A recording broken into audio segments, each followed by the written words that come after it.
오늘 물가안정 TF에서요. 서울 부동산 폭등 조짐이 정말 심각해서 함부로 건드릴 부분이 아니다. 그래서 부동산 쪽은 일단 안 건드리는 쪽으로 중지를 모았다는 얘기가 참석 의원들 사이에서 나온 것으로 알고 있습니다. 당초 시장 안정을 이유로 만들어진 TF인 만큼 이 부동산 관련해서 대응을 내놓을 것으로 알려졌는데 혹시 물가 TF에서 부동산 분과를 따로 만들어서 논의를 하거나 하는 건 아닌지 아니면 부동산 TF를 또 따로 만드는 건지 좀 여쭤봅니다. 그 당의 물가대책 TF를 말씀하시는 거죠? 그 당의 물가대책 TF는 제가 구성하고 어떻게 하고 할 권한이 있는 사람은 아니고 의견을 낼 수 있을 뿐인데 제가 지난번 물가대책 TF 출범식 때 물가대책 TF에서 부동산 가격 동향에 대해서도 면밀하게 모니터해 주시라 이런 당부를 드렸습니다. 그것을 우리 유동수 단장께서도 필요한 일이라고 수긍하셨고 물가와 집값이 긴밀하게 연계되어 있는 것이기 때문에 마땅히 모니터하고 필요하면 정책 제안도 해 주실 것이라 믿고 있습니다. 근데 구체적으로 별도의 분과를 편성하는지 어쩌는지에 대해서는 제가 아직 알지 못합니다. 나중에 상의해 보겠습니다.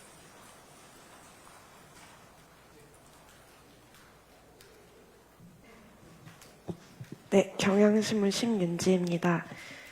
당 차원에서 구상하고 계시는 부동산 대책의 구체적인 방향을 좀 더 듣고 싶은데, 일단 공급 측면에서는 국정기획에서 추가 신도시 공급하지 않겠다는 말씀을 하셨고, 남는 건 이제 재건축 규제 완화 정도밖에 없을 것 같은데요. 지금 집값이 상승세인 상황에서 재건축 규제 완화책이 나오면 매수 심리가 좀 더 자극되는 측면이 있을 것 같은데, 이런 우려는 좀 어떻게 생각하시는지 궁금하고, 그리고 은행들이 이제 주택담보대출로 손쉽게 돈을 벌어왔다고 비판을 하셨는데, 대출 규제를 입법적으로 좀 뒷받침할 수 있는 부분이 있는 건지도 궁금합니다. 정책금융 축소나 전세대출 DSR 포함해서 이런 부분들 좀 입법으로 좀 보완을 해야 될 부분이 있는지 두 개 여쭤보고 싶습니다.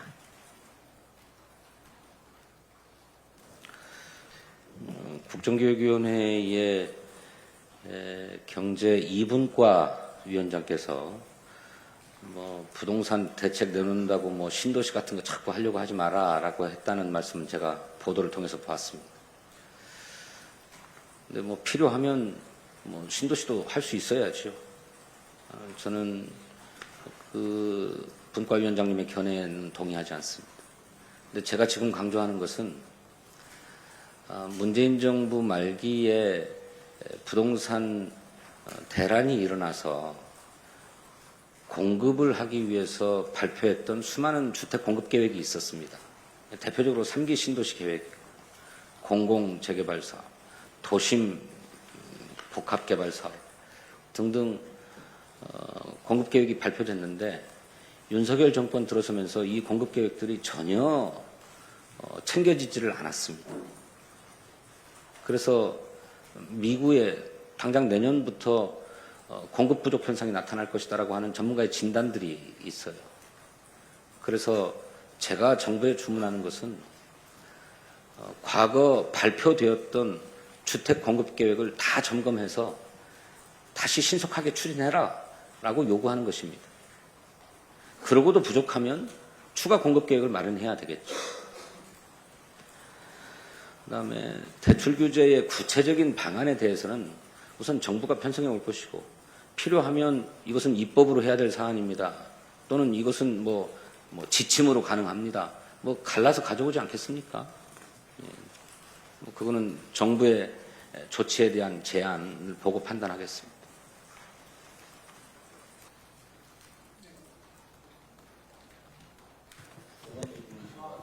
네. 따로.